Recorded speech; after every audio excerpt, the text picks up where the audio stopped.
قرۃ حیدر کا مضمون، مرزا رسوا کا بنگلہ۔ جولائی اگست کی کالی گھٹائیں زمین کے سبزے اور ہرے بھرے درختوں میں اس طرح گھل مل جاتی جیسے واٹر کلر، یا اگر آپ کسی منظر میں رنگ بھر رہے ہوں تو ہلکا آبی رنگ لینڈسکیپ کی ہریالی میں کناروں میں پھیل جائے۔ ماسٹر صاحب پرتھی سنگھ سریواستو کی پرانی فورڈ، جو دیکھنے میں کھٹارا تھی لیکن فولادی ٹینک کا حکم رکھتی تھی، صبح سویرے ہمارے پھاٹک پر پہنچ کر ہارن بجاتی۔ میں ہارن کی آواز سنتے ہی پچھلے برآمدے کی سیڑھیاں پھلانگ کر فراٹے سے باہر نکلتی۔ امیر خاں ادول ٹین کی پیالی لیے پیچھے پیچھے آتے۔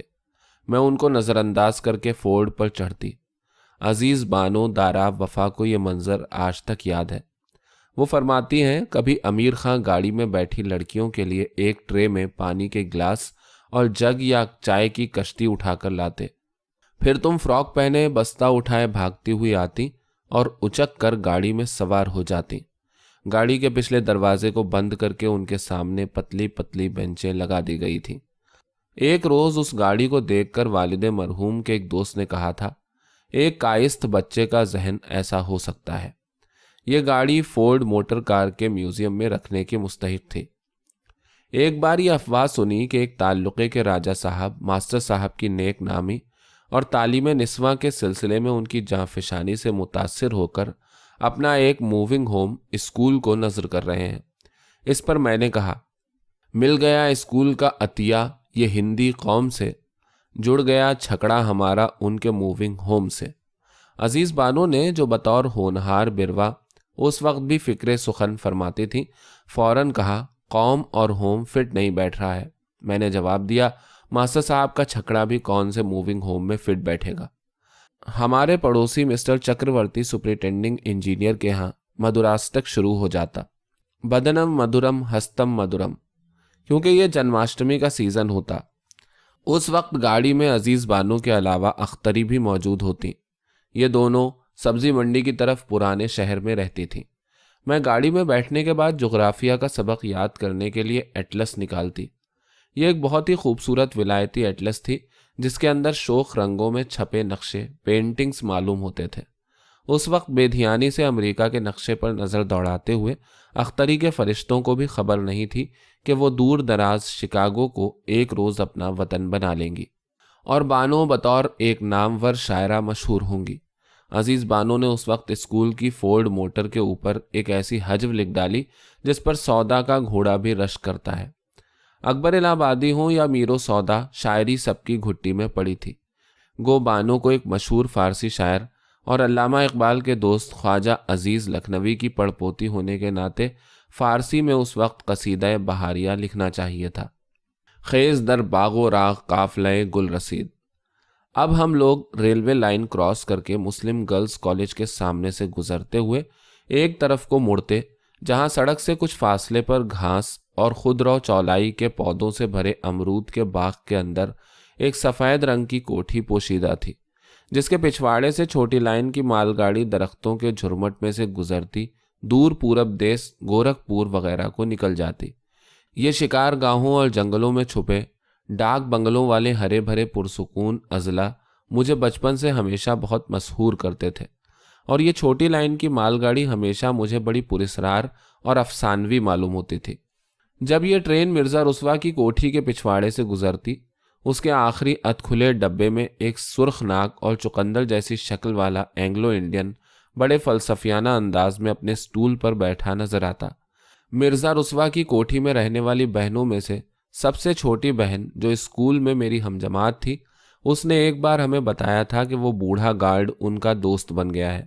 جب ڈبہ بالکل ان کے احاطے کے جھاڑ جھنکاڑ کے برابر سے گزرتا تو وہ انہیں دیکھ کر بڑی خوش دلی سے اپنا رومال ہلاتا، یا کبھی کوئی بچی نظر آتی تو اس کی طرف ٹافی کا ڈبہ پھینک دیتا، یا کبھی بنارس میں بنا مٹی کا کوئی کھلونا جو ڈھیروں نرم گھاس پر گرنے کی وجہ سے ثابت رہتا اور ظاہر تھا کہ وہ کھلونے خاص طور پر ان کے لیے خرید کر لاتا ہوگا۔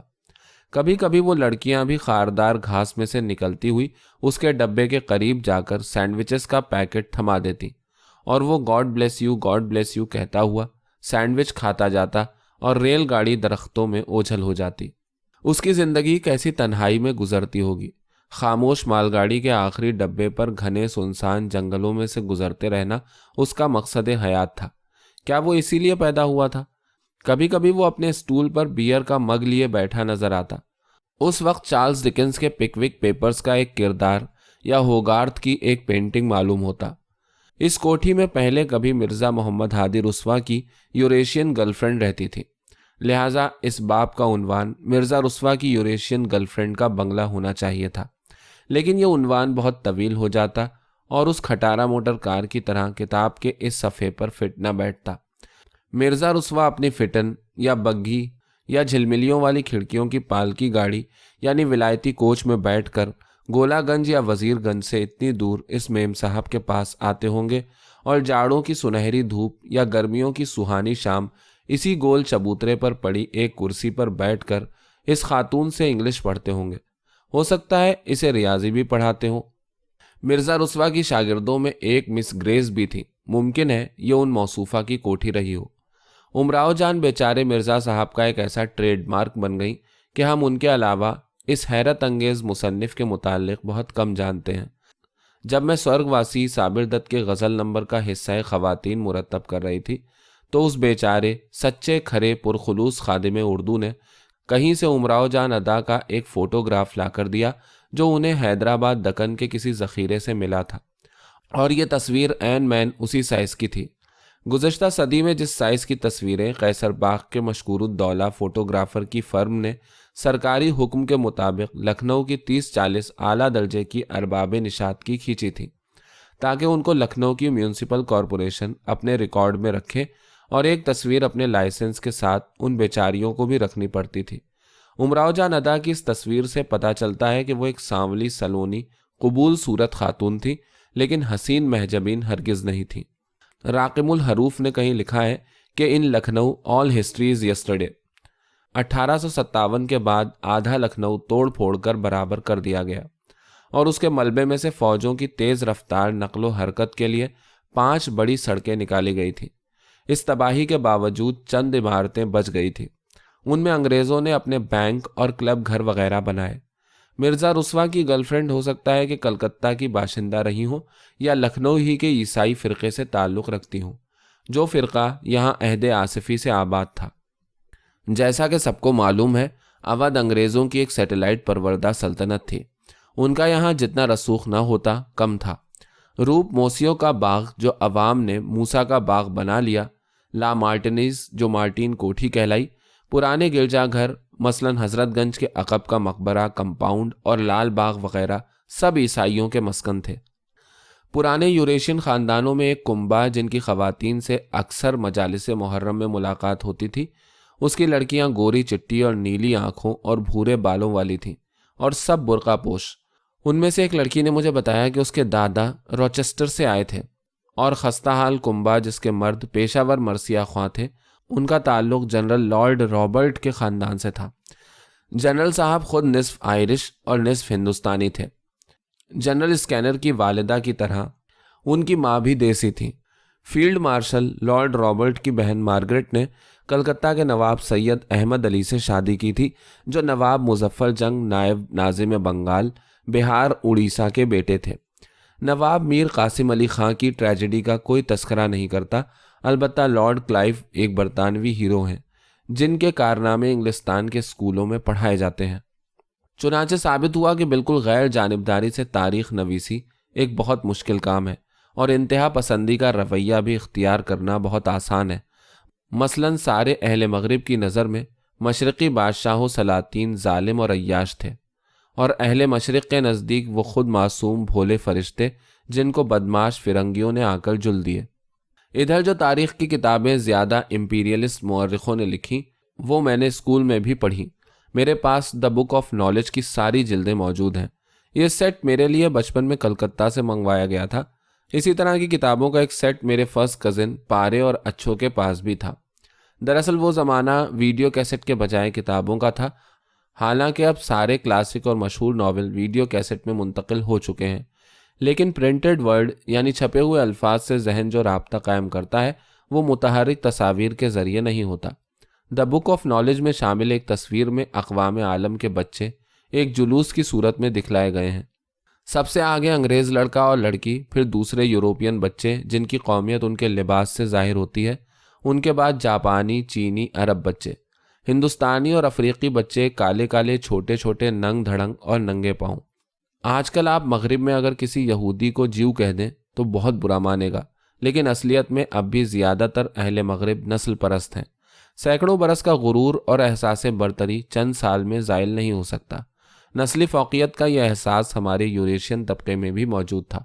مرزا رسوا کی ٹیچر بھی اپنے آپ کو میم صاحب سمجھتی ہوں گی۔ وہ لوگ جانے کہاں گئے، پورے خاندان اور قبیلے اچانک کس طرح غائب ہو جاتے ہیں۔ اب مرزا رسوا کی کوٹھی واپس چلیے۔ اس کوٹھی میں اب ایک ہندوستانی خاندان رہتا تھا جس کی 4 لڑکیاں تھیں۔ بڑی 2 یونیورسٹی میں پڑھ رہی تھیں، چھوٹی دونوں ہمارے اسکول میں تھیں۔ یہ چاروں روزانہ ایک سے ایک اچھے اور قیمتی کپڑے پہنتی اور اپنی خوش لباسی کے لیے مشہور تھیں۔ جس طرح کی باتیں وہ کرتی اس سے ظاہر ہوتا تھا کہ وہ کسی رجواڑے یا تعلقے سے تعلق رکھتی ہیں۔ اصلیت میں وہ انتہائی سلیقہ مند اور سمجھدار لڑکیاں تھیں۔ وہ محض اپنی گفتگو میں شامل ہلکے پھلکے اشاروں سے اپنی ایرسٹوکریٹک بیک گراؤنڈ ظاہر کرتی تھیں، جو کوئی تعجب کی بات نہیں تھی، کیونکہ سارے لکھنؤ میں قدیم کوٹھیوں کے اندر پابند وضع تعلقہ دار رہتے تھے جن کی اولاد لکھنؤ کے انگریزی اسکولوں یا کالجوں میں پڑھ رہی تھی، اور وہ خود اپنے علاقے پر جاتے آتے رہتے تھے۔ بنیان اور تہمد میں ملبوس امرود توڑنے والے بزرگ کے متعلق اسکول کی گاڑی میں بیٹھی ہوئی لڑکیوں نے لامحالہ یہ خیال کیا تھا کہ یہ ان بہنوں کے تعلقے کے کارندے ہیں۔ ان حوصلہ مند بہنوں نے اس زمانے میں ہی سمجھ لیا تھا کہ سماجی ترقی سیاست کی سیڑھی لگا کر ہی چڑھی جا سکتی ہے۔ ان 4 بہنوں میں سب سے چھوٹی نے کالج میں پہنچنے کے بعد 700 صفحات کے 2 ضخیم ناول بیک وقت تصنیف کیے، بطرز انور اور شمیم از منشی فیاض علی، اور ان ناولوں کے نام رکھے منور اور نسیم۔ جب وہ اپنے پلندے لے کر کالج میں آتی اور اکثر فری پیریڈ میں ہم لوگ اپنی پسندیدہ کسی سیڑھی پر جا بیٹھتے اور وہ اپنا ناول پڑھنا شروع کرتی۔ سعید بانو عباسی، جن کے والد لکھنؤ کے مشہور روزنامے صدق کے ایڈیٹر تھے، اور مہر جبی ان کے نہایت وفادار سامعین تھے۔ 2-3 روز یہ ناول سنتے سنتے مجھے خیال آیا کہ اس طرح تو میں بھی لکھ سکتی ہوں۔ میں بچپن سے اب تک ہفتہ وار اخبار پھول، لاہور اور رسالہ بنات دہلی میں پریوں کی کہانیاں وغیرہ لکھا کرتی تھی۔ ایک بار پھول اخبار کے سالانہ انعامات میں سر فہرست میرا نام بھی تھا اور مجھے 10 روپے کا اول انعام ملا تھا۔ خوشی کے مارے برا حال، لہٰذا اب میں نے ان نو عمر ادیبہ کی تقلید میں ایک عدد افسانہ لکھا، لیکن وہ قطعی غیر رومانٹک تھا۔ وہ میں نے کسی کو نہیں دکھلایا، اور 700 صفحے کا ناول لکھنا اپنے بس کی بات نہیں تھی۔ والد کے انتقال کو ابھی محض 6 مہینے گزرے تھے جب ہم لوگ دہلی منتقل ہوئے، اور کچھ عرصے والد مرحوم کے ایک عزیز دوست چچا مشتاق احمد زاہدی کے یہاں قیام کیا۔ وہ مرحوم مجھ سے اور بھائی سے سگے چچاؤں جیسی محبت کرتے تھے۔ ایک دن حکیم یوسف حسن، ایڈیٹر نیرنگ خیال، لاہور سے اماں کے پاس تعزیت کے لیے آئے۔ میں 10-11 سال کی عمر سے اماں کی گویا سیکریٹری بنی ہوئی تھی۔ ہائی بلڈ پریشر کی وجہ سے وہ عموماً پلنگ پر لیٹی رہتی۔ جب ان کے پاس رسالوں کے ایڈیٹروں کی فرمائش آتی تو وہ ڈپٹ کر مجھے آواز دیتی، لڑکی قلم دوات لاؤ اور بیٹھ کر لکھو۔ پھر وہ لیٹے لیٹے آنکھیں بند کر کے فر لکھوانا شروع کرتی۔ کبھی کوئی جملہ یا پیراگراف قلم زد نہیں کروایا۔ پورے ناول انہوں نے اسی طرح لکھوا ڈالے۔ اگر کوئی ملنے والی آ جاتی تو کبھی کبھی ان سے لکھوا لیتی۔ ان کی یادداشت اور قوت متخیلہ حیرت انگیز تھی۔ ناول کا پلاٹ بنتی چلی جاتی تھی اور اسی وقت کوئی اسے قلم بند کر لیتا تھا۔ وہ ایک نیچرل رائٹر تھی۔ جب جناح صاحب مسلم لیگ کی تجدید کے سلسلے میں لکھنؤ آئے تو مرزا رسوا کی کوٹھی میں رہنے والی 4 بہنوں میں سے بڑی بہن ان کی جائے قیام پر پہنچ کر ان سے ملی اور ان سے کہا، یہ کام تو آپ میرے ذمے کر دیجئے، اس شہر میں زنانہ مسلم لیگ میں قائم کروں گی۔ چنانچہ انہوں نے ایسا ہی کیا اور بیگم حبیب اللہ کے ساتھ مل کر گونگے نواب کے باغ میں زنانہ پارک کے اندر وہ خواتین کے جلسے کرنے لگیں۔ ہماری کوٹھی کے عین مقابل الہ آباد کے ریٹائرڈ جج سعید الدین جعفری رہتے تھے۔ ان کی بیگم ایک لہیم شہیم پنجابی خاتون تھی جنہوں نے 1928 میں ایزابیلا تھوبرن کالج سے BA کیا تھا۔ ہمارے والدین اعلیٰ تعلیم یافتہ مسلمان لڑکیوں کی بڑی قدر اور ہمت افزائی کرتے تھے۔ بیگم جعفری سے بھی ان کی بہت دوستی ہو گئی۔ بیگم جعفری ان حوصلہ مند بہنوں کی باتوں سے ذرا چڑھتی تھی۔ ایک دن وہ اماں سے کہنے لگیں، تنویر فاطمہ آج آئی تھی، بولی میں بمبئی جا کر قانون کی پریکٹس کروں گی، جناح صاحب مجھے پش کریں گے۔ اب بتائیے بہن، جناح صاحب بیچارے دھان پان آدمی، وہ انہیں پش کس طرح کریں گے؟ ان دنوں منشی فیاض علی کے ناول انور اور شمیم کا بہت چرچا تھا، اور واقعی وہ ضخیم ناول تھے بھی بے حد دلچسپ۔ منشی فیاض علی لکھنؤ کے ایک نامی ایڈوکیٹ تھے اور والد مرحوم کے قانونی مشیر۔ ان حیرت انگیز ادیبوں میں تھے جنہوں نے جہاں تک مجھے علم ہے نہ ان ناولوں سے پہلے کچھ لکھا اور نہ بعد میں۔ آزادی کے بعد پاکستان چلے گئے جہاں ایڈوکیٹ جنرل مقرر ہوئے۔ ان کی لڑکیاں سلمیٰ اور حمیرہ بھی IIT کالج میں پڑھ چکی تھیں اور سلمیٰ نے سن 1943 میں BA میں فرسٹ پوزیشن حاصل کی تھی۔ یہ دونوں بہنیں بہت ہی خوش اخلاق اور سیدھی سادی لڑکیاں تھیں۔ کراچی جا کر ناظم آباد میں ہمارے لڈن ماموں کی کوٹھی میں سر سید گرلز کالج قائم کیا۔ کریں گے اہل نظر تازہ بستیاں آباد۔ پھر بھی مجھ کم فہم کی سمجھ میں آج تک نہیں آیا کہ ہندی مسلمان نے خوشی خوشی من حیثیت القوم اپنے آپ کو کس طرح اور کیوں اپنے ان علاقوں سے بھی ٹرانسپلانٹ کر لیا جہاں وہ فسادات سے محفوظ آرام سے رہ رہے تھے۔ اس سوال پر اب تک ان گنت کتابیں لکھی جا چکی ہیں اور آئندہ لکھی جاتی رہیں گی، لیکن ایسا کس طرح ہوا؟ یہ سوال میرے لیے جوں کا توں موجود ہے۔ اس قسم کا انقلاب تاریخ میں محض ایک مرتبہ پہلے ہوا ہے، یعنی ہسپانیہ میں۔ جب وہاں سے مسلمان نکلے تو اپنے گھروں کو تالا لگا کر آئے تھے اور کنجیاں شمالی افریقہ میں اپنے نئے مکانوں کی دیواروں پر ٹانگ دی تھیں کہ ایک روز واپس جائیں گے، لیکن ہندوستان سے بیشتر ہجرت کرنے والوں کے لیے ایسی کوئی جذباتی کھوٹی موجود نہیں تھی جس پر وہ اپنی کنجیاں ٹانگتے۔ ایک بار گئے تو گئے۔ مثلا مرزا رسوا کی سابقہ کوٹھی سے چلتے وقت ان بہنوں نے پیچھے پلٹ کر نہ دیکھا، نہ ان کے والد کو امرود کا درخت یاد آیا۔ یہ کس قسم کا اجتماعی جذباتی خلا تھا جو سیاست نے پیدا کیا؟ اپنی مٹی، اپنے ماحول، اپنے کھیت کھلیان، ندیوں اور بستیوں کی کشش ایسی ناپائیدار کیوں ثابت ہوئی؟ لیکن ہجرت کا سنڈروم جس پر انتظار حسین کی ادبی شہرت کا دار و مدار ہے، ہندوستان کی ہندوستانی مسلمانوں کی 15 کروڑ کی آبادی کے ایک بہت ہی قلیل تعداد کے افراد یا خاندانوں کے لیے ایک مسئلہ بنا، خصوصاً شہروں میں رہنے والوں کے لیے۔ دور دراز دیہات میں آباد مسلمان آج تک پاکستان کے مسئلے سے ناآشنا ہیں۔ ان کو اپنی روزمرہ کی محنت و مشقت سے ہی فرصت نہیں کہ وہ ان معاملات کے متعلق سوچیں۔ وہ اگر ریڈیو بھی سنتے ہیں تو ان کے مسائل کے لیے کچھ فرق نہیں پڑتا۔ یہ معاملات انہوں نے پڑھے لکھے لوگوں کے لیے چھوڑ دیے ہیں۔ دہقان کا اجتماعی حافظہ ہمارے اجتماعی حافظے سے مختلف ہے۔ ایک تو اس کا ذہن انفارمیشن ایکسپلوژن نے ابھی تک گنجلک نہیں کیا ہے۔ وہ بہت سی باتیں جو ہم بھول چکے ہیں اس کے ذہن میں ابھی موجود ہیں۔ مثلا چند سال قبل میں ضلع بجنور کے گاؤں میں گھوم رہی تھی۔ وہاں مجھے اندازہ ہوا کہ مسلمانوں کو اب بھی ترک کہا جاتا ہے۔ ترکوں کے بعد افغان اور مغل آئے، لیکن 13ویں 14ویں صدی کا ترک اب بھی مسلمانوں کا نمائندہ ہے۔ اس گاؤں کے مکھیا جو بطور گائیڈ میرے ساتھ چل رہے تھے، میں سلیکس میں ملبوس تھی، لہٰذا وہ مجھے کرسچن سمجھے اور بطور گائیڈ بتانے لگے اس جگہ ترکوں نے یہ کیا، اس جگہ ترکوں نے وہ کیا۔ پھر نہ جانے کس طرح انہیں میری اصلیت کا اندازہ ہوا۔ وہ بہت جھیپے۔ اپنے مکان پر انہوں نے میرے لیے چائے وغیرہ کا بندوبست کر رکھا تھا، وہاں لے گئے اور بڑی خاطریں کی، اور چلتے وقت کہنے لگے بیٹی بزرگوں کی دعائیں لو۔ سارے وقت وہ نہایت نفیس اردو بولتے رہے۔ یہ تہ در تہ نفسیاتی الجھاوے شاید ان قوموں کا مقدر ہے جو ایک بہت طویل اور پیچیدہ تاریخ کی وارث ہیں۔ اسی پیچیدہ تاریخ کا ایک پہلو ضلع بجنور ہی کا وہ مقتدر عیسائی خاندان ہے جس کے ٹھاکر اجداد نے ایام غدر سے ذرا قبل اپنا مذہب تبدیل کر لیا تھا۔ سن 1857 کی شورش کے دوران ان کی گراں قدر وفاداری کے صلے میں برٹش سرکار نے انہیں 500 گاؤں اور راجہ کا موروثی خطاب عطا کیا۔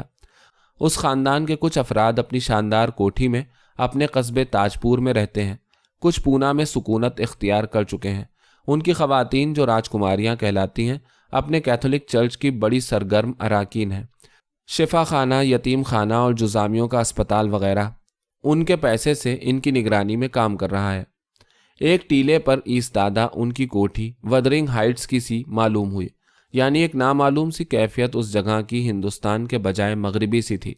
بعض مقامات یا مکانوں کا غیر مرئی ڈائمنشن ایسا ہوتا ہے جسے صرف محسوس کیا جا سکتا ہے، اور الفاظ میں اس کی مکمل تشریح کرنا ممکن نہیں، کیونکہ الفاظ و ادراک اور احساسات میں خاصا فرق موجود ہے۔ ایک عیسائی خاندان کی یہ پرانی کوٹھی ضلع بجنور کی قدیم ترین تاریخ کے آخری ابواب کا ایک حصہ تھی۔ ایک روز ہم لوگ تاج پور مشن گئے، جہاں میرا خیال تھا کہ ہمیں میری صاحب فراش کزن زہرا آپا کی دیکھ بھال کے لیے ایک ٹرینڈ نرس مل جائے گی۔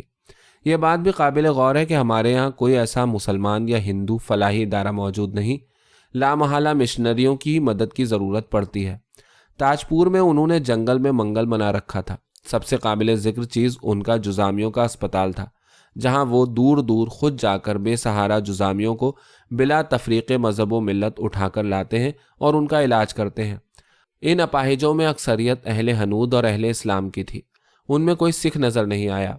بجنور کے اسی ٹرپ میں جب میں اس ضلع کے بڑے ہندو اور مسلمان زمینداروں کے یہاں گئی اور ان کے بعد انہی کے ہم پلہ کرسچن زمیندار خاندان سے ملاقات کی، تو مجھے اندازہ ہوا کہ 150 سال میں عیسائیت نے ان کی شخصیت اور سائیکی ہی بدل دی ہے۔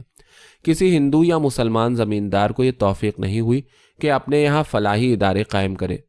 دنگل اور مشاعرے البتہ منعقد کیے جا رہے تھے۔ یہاں تاج پور میں ماحول ہی مختلف تھا۔ اندھوں کا اسکول، یتیم خانہ، گھریلو صنعتیں، عجیب گہما گہمی تھی۔ ان کے ایک پرفضا مصنوعی جنگل میں سے گزرتے ہوئے ایک پل پر پہنچی جس کے اوپر فاطمہ برج لکھا تھا۔ اس نام کو دیکھ کر مجھے اور زیادہ کوفت ہوئی، کیونکہ یہ فاطمہ بنت رسول کی یادگار نہیں تھا، بلکہ ہسپانیہ کے ایک شہر فاطمہ کے نام پر بنایا گیا تھا، اور یہ اور لیڈی آف فاطمہ کے کلیسا کی نمائندگی کرتا تھا۔ اس کی کہانی یہ تھی کہ اسپین کے سابق اسلامی شہر مدینہ فاطمہ، جس کا نام اپنے تسلط کے بعد عیسائیوں نے تبدیل نہیں کیا، وہاں پر آج سے 70-80 سال پہلے حضرت مریم کی چند گدڑیا بچوں نے عالم خواب میں دیکھا۔ وہاں فوراً ایک چرچ تعمیر کیا گیا، اس میں حضرت مریم کی مورتی رکھی گئی۔ جب سے وہ شہر مدینہ فاطمہ ساری دنیا کے کیتھولک عیسائیوں کے لیے ایک بڑی زیارت گاہ بن چکا ہے۔